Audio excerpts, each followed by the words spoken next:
Welcome, everyone. My name is Garrett Ayers. I'm a Virginia Seminary student and research assistant at the VTS Seminary, or Center for Anglican Communion Studies. I want to welcome you all today to our discussion, Indigenous Voices, Justice, and the Land. Today's webinar is hosted by Virginia Seminary's Center for Anglican Communion Studies, which exists to resource practices of reconciliation. This is done through international partnerships, programs, and publications that equip international community, empower intercultural leadership, and enrich Episcopal Anglican identity. The theme of the Center's program this whole year is the Anglican Communion, a movement for justice. So we are delighted to welcome two guests today who are eminently qualified to speak on this issue. With that said, I'd like to introduce our first guest today, Bishop Carol Gallagher. A member of the Cherokee Nation, the Right Reverend Dr. Carol J. Gallagher was ordained into the priesthood in 1990 and has served in 7 states with a view to building and sustaining relationships between the Episcopal Church and Native communities. In 2002, she was consecrated Bishop Suffragan in the Diocese of Southern Virginia, making her the first female Native American bishop of the Episcopal Church. She has served on the Episcopal Church Council on Indian Ministries, the Anglican Indigenous Network, the Anglican Peace and Justice Network, and the editorial board for the First Peoples Theology Journal. She has also, in the past, taught classes on Native peoples in the Episcopal Church at our own Virginia Theological Seminary. Bishop Gallagher holds a Master's in Divinity from Episcopal Divinity School, a Master's in Theology from Princeton Theological Seminary, and a PhD in Urban Affairs and Public Policy from the University of Delaware, and has published 2 books, Family Theology, Finding God in Very Human Relationships, and Reweaving the Sacred, a practical guide to change and growth for challenged congregations. Bishop Gallagher is speaking with us today from the Diocese of Massachusetts, where she currently serves as the regional canon of the Central Region. Finally, in her spare time, she offers prayers, encouragements, and reflections on her own blog, affectionately titled Mama Bishop. Welcome, Bishop Gallagher. It's a real pleasure to have you with us. Good to be here. Thank you, Garrett, and welcome, Bishop Gallagher. My name is Melina Desvod, and I'm a senior at VTS and a project assistant at the center. I am pleased to introduce Principal Reverend Katene Eruera. Principal Eruera is of Ignati Ho and Te Opori descent. He was ordained to the priesthood in 2003. Before his current position as principal of St. John's College, Eruera has held a variety of leadership, academic, and ministry positions. He worked as a barrister and solicitor. He served as deacon and priest, and worked as military chaplain in the New Zealand Defense Force, and served as Dean of Maori at St. John's College. His experience in law, chaplaincy, and ministry tie into his academic focus in the area of moral and practical theology, and his interest in how theological lenses may be applied for real-world application in order to heed Christ's call in the world. Principal Eruera holds a bachelor's degree in social anthropology and politics and a bachelor and master's of theology degree from the University of Auckland. And he received his law degree from Victoria University in Wellington.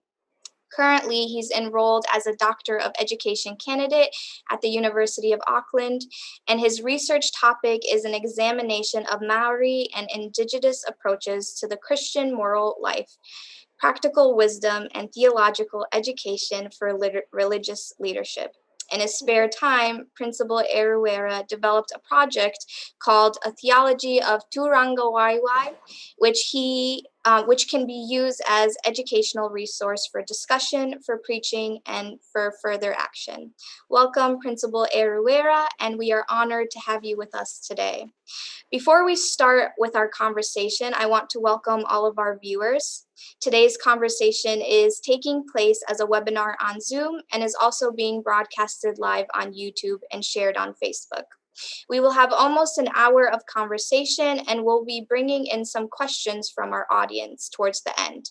So we encourage you all to start submitting questions now through the Q&A portion on Zoom or in the chat and comment section on YouTube and Facebook. We will try to get to as many questions as possible, but we will, however, end promptly today at 6. So be sure to get your questions in early.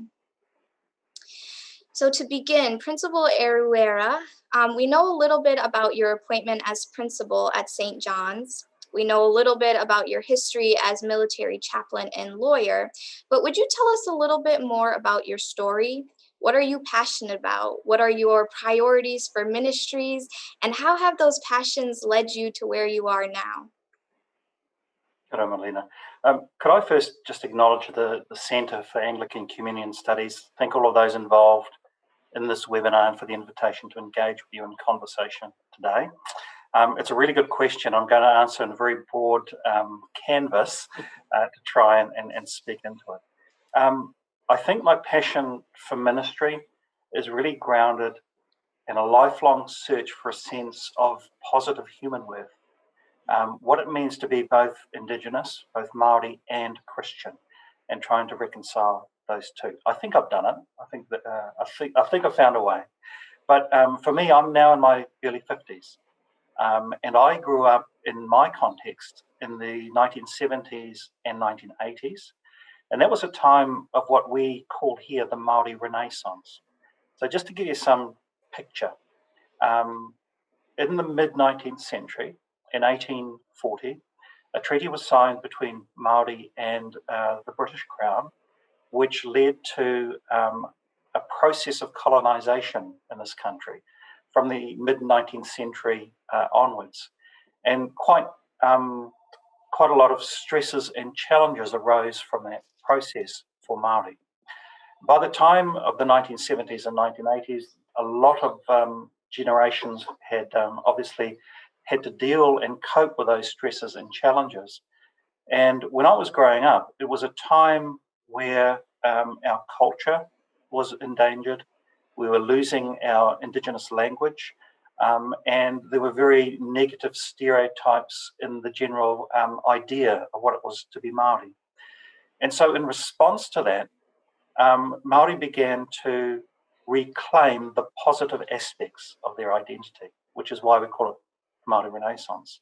So being brought up in that time, I experienced both the negative and the positive discourses. And so that's really influenced me in terms of what justice means in that context. So an example might be when I was growing up in the 1970s, we had just come out of a time where it was considered the norm to assimilate Māori into a wider European society. Those policies had just been rejected. So we're talking about generations of a policy of assimilation. And a shift towards a concept of biculturalism rather than assimilation. The idea that it is possible to affirm Māori culture, Māori language, Māori people, so that we critically reflect upon our history and say, there are negative things in our history, how do we make things better? So what am I passionate about? It's really sitting within that context. What does it mean to be Māori and the positive aspects of being Māori? Critically reflecting upon the history that has led to also some negative aspects of a wider society impacting upon us. How do I reconcile that with my Christian faith? Pushing through to some sort of idea that when we critically reflect upon the early involvement of the church in the process of colonisation, it's very easy to reject the church and to reject the Christian faith as something that has been imposed from the West upon us. But when you look carefully at the Māori response, you're actually finding the opposite, an embracing of Christian truth, an embracing of the gospel, and the ability to transcend that reality with a transcendent spiritual reality. So I think reconciling the two, that's one of the priorities I have for ministry as well. I'm now at a stage where I'm at a theological college, and I think my priority for ministry is to train the next generation of Māori theologians to take on leadership in the church. I better stop there, I think. Thank That was you. wonderful. Bishop Gallagher, I'm going to offer you the same question. We have your CV, so to speak, but tell us more about your story, your journey. What are you passionate about? What are your priorities for ministry? Thank you. And I'm really honored to be here with all of you. I have lived in the balance and the difficulty of living in two worlds. My family, my mother's family, the Walking Sticks. My mother was born in Oklahoma, but the Cherokee people, the Salagi, were originally from North Carolina, Georgia, Tennessee area. There actually were some Cherokee settlements in Virginia as well. And we were subject to removal, forced removal in the 1830s. Although we had won a court case with the federal government that went all the way to the Supreme Court, the president at the time decided to ignore what the Supreme Court had said and marched us physically out of our homelands. So my community, my people had to start over again in a really much a foreign part of the world for them, and rebuild. The Cherokee Nation now is very strong and very committed. They're to education and growth and tradition and language and culture. But that has not come without a great price. I mean, a lot of what the principal is saying is what our story is too. It was until the 70s in this country that we were actually allowed to have our religious freedom and to have some sense of autonomy as tribes. So we've really only been self-governing in this country since the late 70s. So there's been a lot of struggle, resurgence, identification issues in this country. We didn't have a renaissance, but we did have the American Indian movement about the same time that the folks in New Zealand were, finding themselves as well. And people have often asked me, how can you be Christian and Native? And my people, Cherokee people, many who walk the Trail of Tears were Christians at that point. There are stories about people singing hymns in Cherokee as they're being removed from their homeland. So I come from a long line of folks who are both Native and Christian, and struggling to explain that to some people in our church and in other churches. My dad was a Presbyterian minister, and so I grew up in a church household in a non-Native community because where he was called. And I often had to explain to people when my walking stick family was coming that no, indeed, they were not living in a teepee. So most of the American identity of Native people are either things people have seen in the movies or something that they've learned around Thanksgiving in their schools. So my whole life is spent with education and raising up Native leadership, because I think if we can be authentic in the midst of church and in the midst of our communities, we can really help people regain a sense of their belonging to God on this land, in this place, in this time, and how important that is. And I think that's particularly important as we face both this disease and this change of leadership in our country, to help people take hold of that sense of belonging and really having a sense of groundedness in who we are as both Christians and Indigenous peoples. Wonderful, thanks. And I want to pick up on that language of belonging and ask a follow-up question. How is justice conceived of, or how is justice practiced within your community? And I think that language of belonging might point us in that direction. Most of our tribes are unique and diverse, and so I don't speak for anybody except for my experience and my Native experience.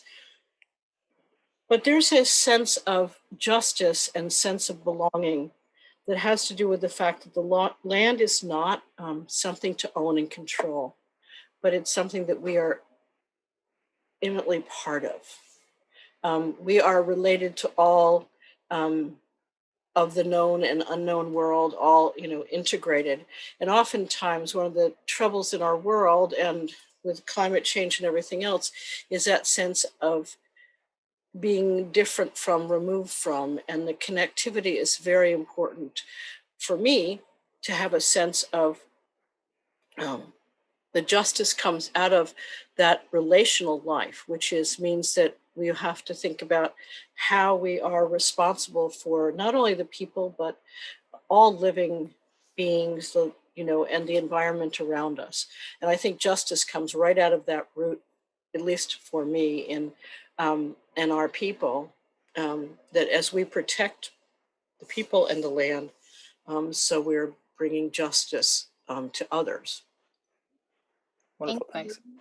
And Principal Eruera, I'll ask you the same question. How is justice conceived of, or how is justice practiced within your own community? Thanks, Melina. Probably similar to Bishop Carroll, it's a relational process. Primarily, justice in our church here is conceived of as social justice. And we're not isolated in that sense. We stand within a broader Christian tradition, even within the Anglican Communion, around the idea of social justice, the doing of social justice.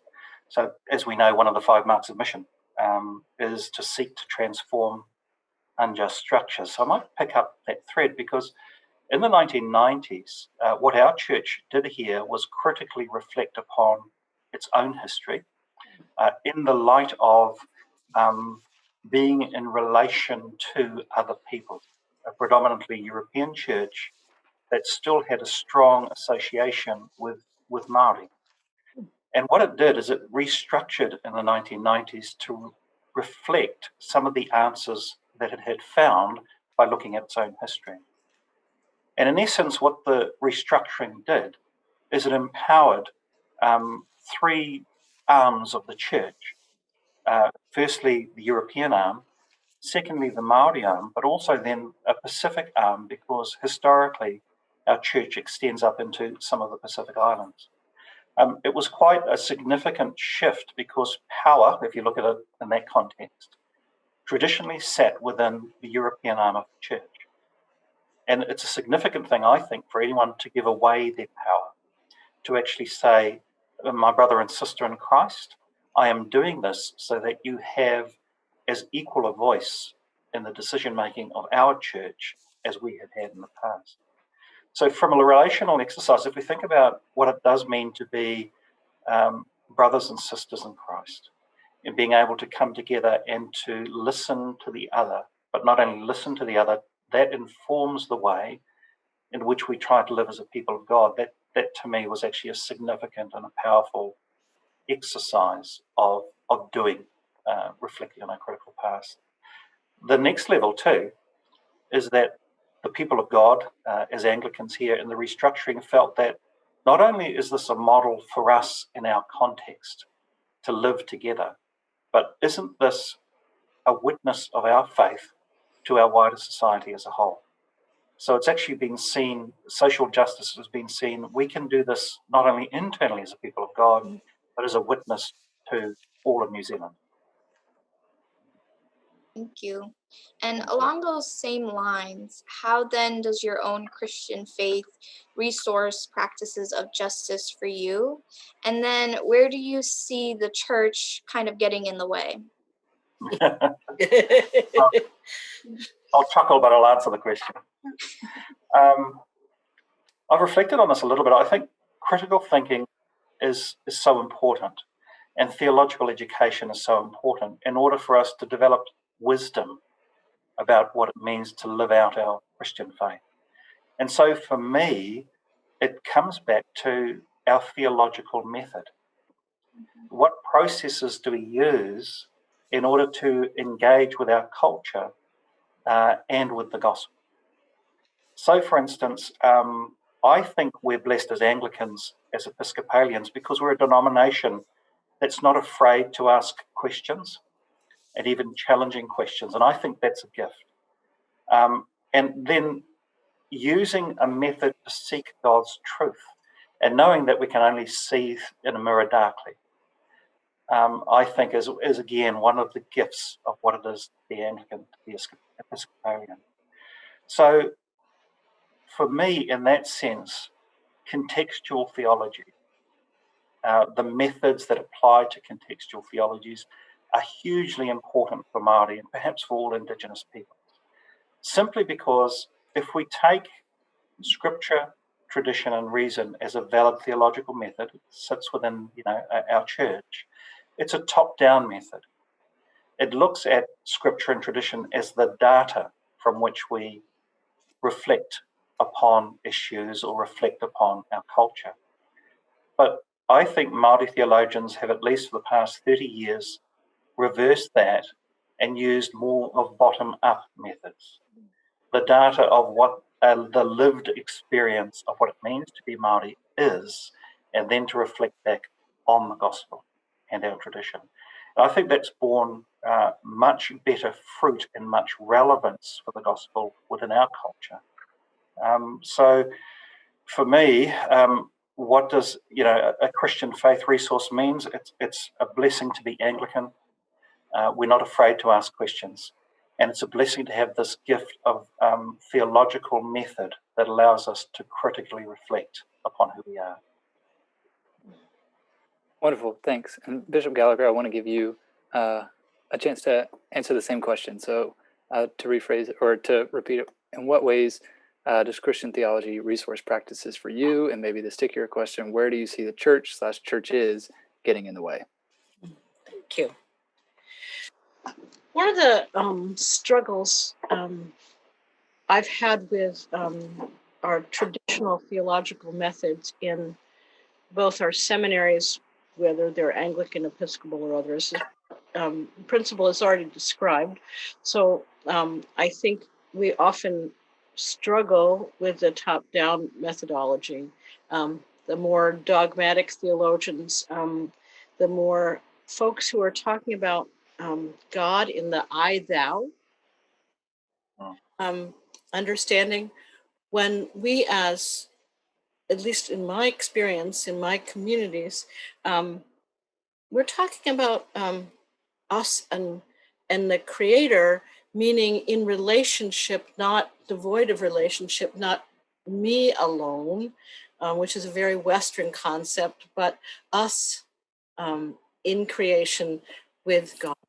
And so part of the work I've done over the years is to help unpack theology so it's contextual for Indigenous folks, so that we can have conversations about our experience and how that relates to our understanding of God.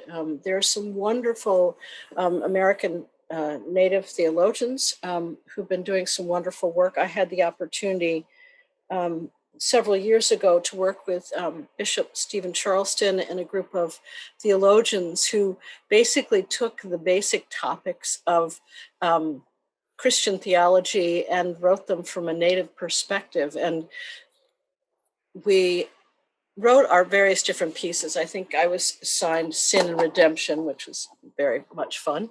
And then we actually sat around for days and talked through how we see things and our experience and those kinds of things. And so that book, when it was published, for me was a real delight, because we could say that it was grounded in a community rather than in a building or an academy somewhere. And so I think the difference between here in the US, in the Episcopal Church here, is that we are so many different dioceses and so many different tribes. And it's been much harder for us to, in the raising up of leadership and the sharing of power, as our church changes and we go through a different leadership or those kinds of things, we haven't had as much consistency, and we've often looked to the Maori Church for some guidance on how we can help with the groundedness and the contextualization of theology. Wonderful, thanks. So shifting topics a little bit, we want to give both of you a chance to speak about, and I guess continue to speak about land as it relates to theology, peoplehood, and specifically the Anglican Communion. So Bishop Gallagher, we'll start with you. First, how does your community tell the story of the land and its land? In a follow-up, in your experience, how do Episcopalians/Anglicans relate theologically to the land, and what sorts of shifts are needed? So to repeat, first, how does your community tell the story of the land? And then how do Episcopalians, Anglicans tell the story of the land? And what sort of shifts are needed? The Cherokee creation story, and it's important to imagine what part of the world we are talking about in the Great Smoky Mountains. That the story goes in simple fashion that the sky arch, or maybe the other people would understand it as the heavens, were getting crowded with all the animals and people, and it wasn't very comfortable, so they decided they had to do something else and find space. But at that point, the earth as we know it was covered in water, and so they finally decided that what they would do is send a beetle down on a line, dropped down, and the beetle would grab the wet, moist earth and pull it up from underneath the water. And that was fine, but it was still pretty wet and gooey. All of our creation stories are very practical and visceral. And so the conversation continued, and they decided that what needed to happen is there needed to be a bird sent to fly over and dry out the waters. And so the turkey buzzard, which has a huge wingspan, was the go-to bird. And so the turkey buzzard flew over the earth and dried it, but as it got tired, where its wings dropped down too low, that's where the Great Smoky Mountains and the other mountains were created. So that's, the beginning of our understanding in the land is very engaged and visceral, and understanding that we are created from the midst of it, but also people and animals working on a solution together, and trying to figure out how to manage something that was inhabitable and making it habitable. So the understanding of our land is that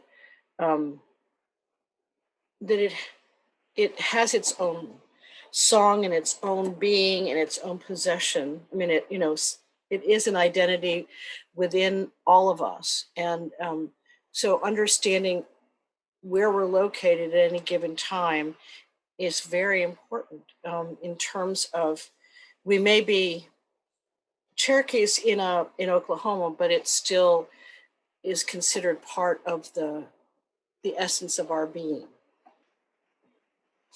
Does that answer what you're... No, that's perfect. That's perfect. And so then the follow-up for that question was, how do Episcopalians/Anglicans historically or presently relate theologically to the land, and what sort of shifts in your mind are needed? Yeah, I think with the variety of different mission thrusts throughout the history of first the English colonies and other French and Spanish colonies to, what is now the Episcopal Church in the US and, the 9 provinces, is that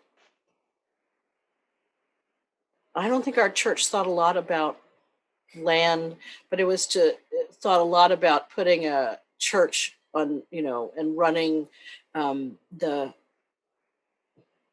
Jamestown Charter includes a line, which is so when the English church first came among us in 1607.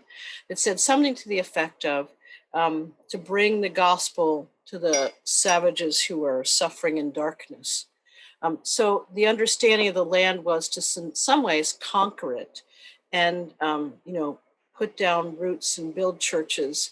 And I think one of the things we're struggling with now, that history has left us with lots of buildings that aren't being fully utilized, lots of land that isn't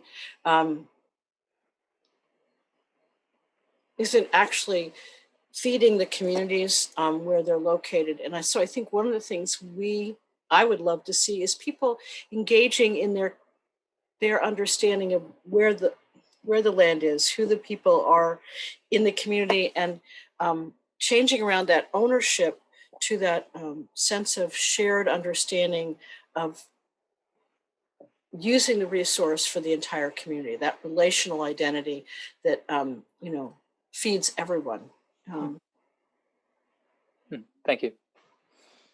Principal, how about you? How does your community tell the story of its land? And in your experience, how do Episcopalians and Anglicans relate theologically to the land? And what sort of shifts are needed? I might switch it around, Melina, if that's okay, and start with again a broad context. New Zealand as a country is part of a modern global economy. So if you looked at it from that context, from beginning the process of colonization in the mid-19th century through to the present day, you can see land as a commodity. It's something to be sold, something to be leased, something to be cultivated, dug up, built upon, all those sorts of things. And I think there's a tradition within the Anglican Church that blesses that work.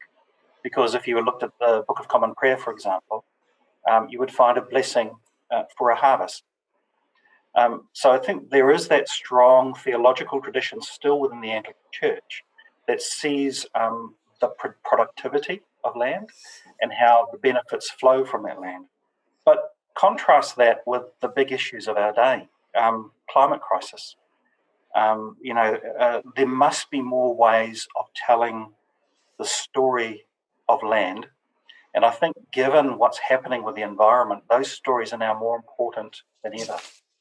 And certainly this is where I think Indigenous perspectives and Māori wisdom traditions are really, really important in offering a different voice into seeing land other than as a commodity. So within, for instance, the Māori wisdom traditions, land is definitely not a commodity. If we looked at the Māori wisdom tradition, land essentially is sort of like Earth Mother. It could be seen as a deity. And so from that deity, there's certain genealogies, certain that derive from the divine. And so everything in that framework is seen as interrelated. I am related somehow to all living creatures and in the land, but also not as an individual, as part of a community. Again, I think like what Bishop Carroll is referring to, in the traditional wisdom tradition, it's impossible to see myself as an individual. I belong to a group of peoples who belong to a particular part of the land, and there is responsibilities tied into how we care for that land and how we are guardians of that particular piece of land.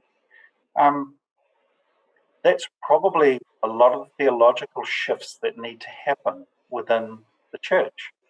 And in that way, we're actually not isolated from the broader problems that are coming through with environmental crisis, the diminishing of biodiversity. It's a relevant time to start expanding our view and to start hearing different voices about the care of creation. Thank you. And I guess to kind of stay with this topic, in light of these shifts, which I know you mentioned a little bit before about the bottom to the top approach, how have churches sought to redress land injustice? Or I guess another way of asking this is, where do you see promise for restoration, or do you?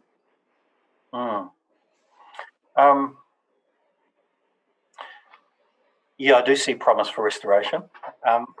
In our context, the church has also influenced, I think, the way in which wider society thinks. There was one main treaty that was signed in 1840 between British and Māori. And for many, many generations, that treaty was pretty much ignored. There was a very important court case here in the 1870s, which described it as a simple nullity. That was overturned in 1986, so that's over 100 years later, where the court looked at it again and said, actually, no, this is not a simple nullity. This treaty governs the relationship between government and Māori. And one of the ways we can look at that relationship is, what does partnership between peoples look like? So that was quite a pivotal sort of moment. And the reason why the churches were involved in that is because the churches in 1840 were the key mediators and the key translators for Māori as they entered into the signing of this treaty. So there was always felt from the 1970s onwards, the churches felt that they had an obligation to honour what was entered into in 1840 because they were pivotal in Māori agreeing to sign that treaty. So what has it led to? It's led to very serious conversations about reparations, and it has led to significant treaty settlements for tribes throughout the country. In essence, trying to re-establish an economic base for peoples. And in some parts of the country, that has become a success story for Māori.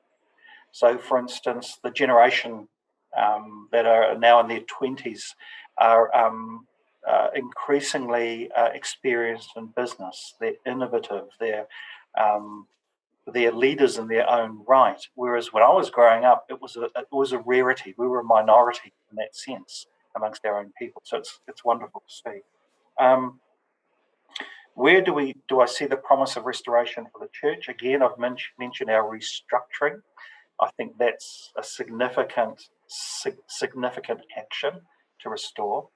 But there are concrete things we are doing as well. Recently, we returned land that had been owned by the church. When we carefully looked at its history, we realised that the purpose for which Māori had gifted it to the church was no longer needed for generations for that purpose. So, again, that was returned. But also there are significant lay people in our church who are either in government or can shape and influence the way in which partnership is perceived. So very general, broad brush strokes, but yeah, I'll answer it in that way. Thank you. Bishop Gallagher, I'm wondering what you think. In your experience, how have churches sought to redress land injustices? Do you see promise for restoration? And if so, where? Well, I see promise for restoration, just like Etienne. I think we're particularly here in this continent. It's a very slow and varied process because there are so many treaties, so many broken treaties, and our church relation. I'll go back to the tribes in Jamestown and the tribes in Virginia. The original tribes that welcomed our church had treaties with the crown. So when we became the United States, when we separated from the crown, all those treaties were nullified, and they basically spent generations ignoring any relations with the tribes. And so, depending on where you are in this country, depends a lot on what treaties were set up and all those kinds of things. So, for us, it varies from place to place about what both the government and the people are doing about land restoration.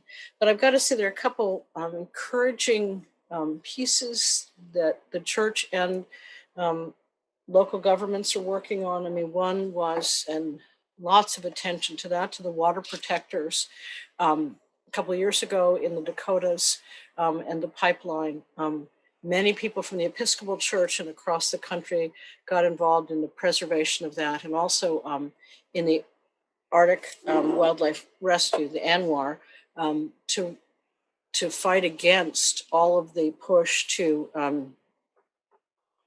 for the drilling. Unfortunately, that is sort of rearing its ugly head again. But I think there's a sentiment, a very changing sentiment in this country to preserve tribal and herd lands, and then to also be able to talk about what it means to return lands. We're probably considerably behind the Maori and others in that conversation of reparations. But I think I have seen in the past 8 or 10 years, much of the church wanting to figure out how to honor Native lands. And some of that is also the rise of Native and Indigenous leaders in various places in our government. As you've seen, we have many more Congress people, many more leaders in government in various, both in the state, local, but also in our federal government. And I think that really changes the way people understand things. There's a lot of education to be done. Great, thank you. And thank you both. So we are going to shift into the Q&A portion. We've got a few minutes here. And this question I'm going to offer up to both of you. It's a question that we've got, and it says, how can engaging with both the history and the present situation of stolen land help particular congregations to enter into better relationships with the land itself and with Indigenous people who may live nearby? So how do we engage with the history, and how does engaging with that history enable congregations to enter into better relationships with the land itself and with Indigenous people nearby? What are the best and most helpful ways of engaging this issue at a local parish level?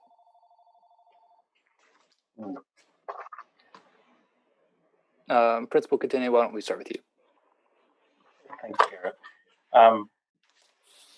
I found in my ministry that the telling of stories and having people who are willing to listen to those stories is a powerful healing experience. And sometimes when you tell your own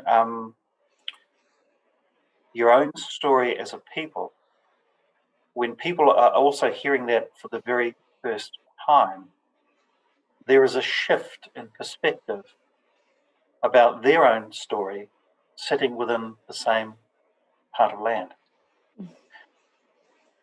I think if we somehow as Christians create the space to allow that dialogue to happen, then that is an important and significant step in truly trying to live as brothers and sisters in Christ. Thank you. Bishop Gallagher? I agree entirely. I mean, I would, I often invite us to think about Native theology as a narrative theology, Indigenous theology as a storytelling. And the powerful stories of people. I live in a state where there are easily 30,000 Indigenous people living here, and most people would say there are no Native people here. And that's a fairly common, perception from the larger public. But once they hear a story, once people can engage with someone's people's story, it really does change. And if we can find ways to, traditionally, we are always people of invitation and hospitality, and if we can invite people into that place of listening and sharing stories, I think that's the bedrock of where we can go from. Thank you. Thank you both. We have another question from a viewer, the Reverend Jean Coddington.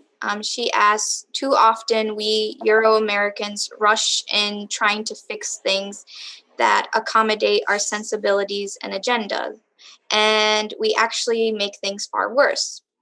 What do white people need to do or not to do to support healing? From the Indigenous perspective, what do we need to do for repentance? And what do we need to look at? I for one don't like to tell people what to do unless they're my family. But the reality is understanding that Native people are as complex and varied, and our Indigenous people across this land are of various different expressions and needs. And I think engaging with people both in a place of listening and perceiving and hanging out with is one of the best things we can do.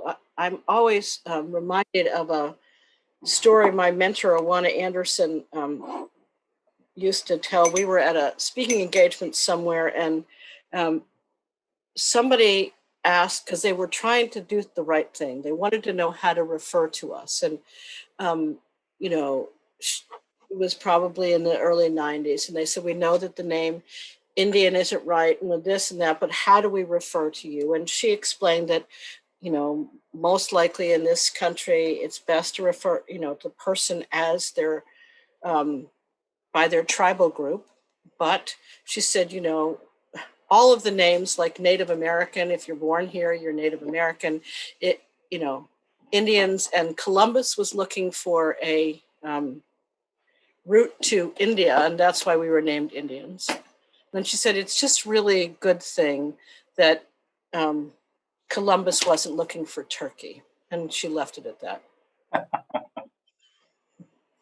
So, I mean, I think one of the things is to understand that this is really complicated and awkward. And it's really okay to, we're all going to stumble around in the dark anytime we do really intentional, healthy relationship building. There's a lot of misunderstanding, and it's okay to ask questions and say, I don't understand, because we really, we're not invited by God to fix other people. We're invited by God to love one another. I mean, the Christian mission is about loving our neighbors, loving one another. And that's hard and complex and awkward work. So we've got another question. This is for both of you. I think it'd be great kind of summary, really, of a lot of these topics. How does land use or your relationship to the land affect your daily, weekly spiritual practice? So how does land evolve itself into your spiritual life? I come from a long line of gardeners. I guess you'd call them that. Not really farmers as much as my grandpa Walking Stick was very much raised vegetables and, you know, did all sorts of things and taught me how to work in the garden. And I think there's that very real and important part of my life that's about seeding, reseeding, helping both beauty and food rise, you know, be part of who we are. Not like mega farming as much as, you know, raising and caring for people and the earth by engaging daily in that life work. So I have this visual, and I realize that my back porch looks somewhat the same because there were always dried seeds hanging all over the place, you know, for the next season. And for me, that is the full engagement of who we are in restoring the land and working with our hands and not always getting it right, but trying to push forward the positivity of life. Thank you. Principal Katani, what do you think? I think for me, land is important in this way. It gives me a sense of identity, a sense of home, and a sense of belonging. Now, in our history as Māori since colonisation, there have been really two kinds of displacements. We may have lost land for reasons of war in the mid-19th century by way of confiscation. We may have lost land by way of policy. For instance, land might be taken to build a railway line, things like that. But irrespective of that, there are still portions of land which are still owned by peoples, by tribes. And I'll give you an example. If someone were to pass away here in Auckland, Auckland being the biggest city in New Zealand, and they were Māori, the first question we would ask is, where does this person come from? It's not so much about us attending to this person, although that's really key. It's us attending to this person knowing that they belong somewhere, and our job is to get them home to their people. So my spirituality connected to land is really, again, around that sense of identity, of home, and of belonging. Ultimately, under the blessing of God. Thank you. Thank you to our viewers for sending in such deep and powerful questions. But to make sure we end on time, we're going to shift to the last portion of our conversation today. We have one final question for the both of you, so I'll start with Principal Katene. As we close, what would you like to leave with viewers? What would you like us to think about and know as we log off? Thanks, Melina. Look, this is not an original thought. It's not mine. But we do live in a moral universe that will always bend towards the good. And if we seek to aspire to live on earth as in heaven, then social justice in that framework with Indigenous peoples is really, I think, rooted in what the church's story is within our particular contexts. We need to have a critical perspective about truth, reflecting back upon that history. And there are themes, I think, coming out of our context, and I think from what Bishop Carroll is saying from her context as well. What does reconciliation, what does forgiveness look like between peoples? And I think we can't seek true justice without a critical mind, a listening ear to the other, and a willingness to share in the stories that eventually lead to just action. And I'll leave it at that. Thank you. Thanks so much. Bishop Gallagher, what about you? We'll give you the last word. What would you like to leave viewers with? That is very dangerous. I think that because of the both similarities and variety of expressions of Indigenous people, to realize that there is much work of justice to go on, much social justice to work on for Indigenous people. But for me, it's based always in our relationship together, our willingness to sit down and listen and abide, and the reconciliation, as Katene is talking about, is our, it seems to me, my call and our call in Christ. This willingness to always be reconciled. None of us could have expected the pandemic that we're in. How do we reconcile, this virtual universe? How do we reconcile, or do we just give up and be frustrated? It's very easy. There's so much to do. There's so many people to care for, but we can, in our own places, in our own communities, our own, work on reconciliation and healing. Sometimes that just means being willing to pray for people who don't understand. Sometimes it means seeking folks out, and there's a lot of opportunity for all of us to be doing that, even while we're completely virtual.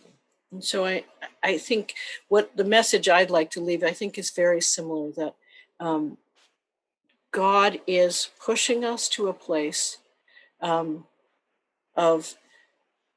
opening our hearts to others, and realizing that how our hearts are changed by others only makes us increase. It increases all of us if we can see through another's eyes, hear and feel another's heart. So, and I'm grateful to be here with all of you. So thank you. What a great place to end. I want to thank our distinguished guests for a wonderful and hopeful conversation. Thank you, Bishop Gallagher, and thank you, Principal Eruera. And a big thank you to all of you for tuning in and for your thoughtful questions. As we end, we just want to remind you that our next event at the Center for Anglican Communion Studies will be a webinar that will be held on Tuesday, February 16th at 12:45 Eastern Time. The subject will be trauma, healing, and justice, and our guest will be Father Michael Lapsey, founder of the Institute for Healing of Memories in South Africa. So please do join us for another insightful conversation. Thank you, everyone.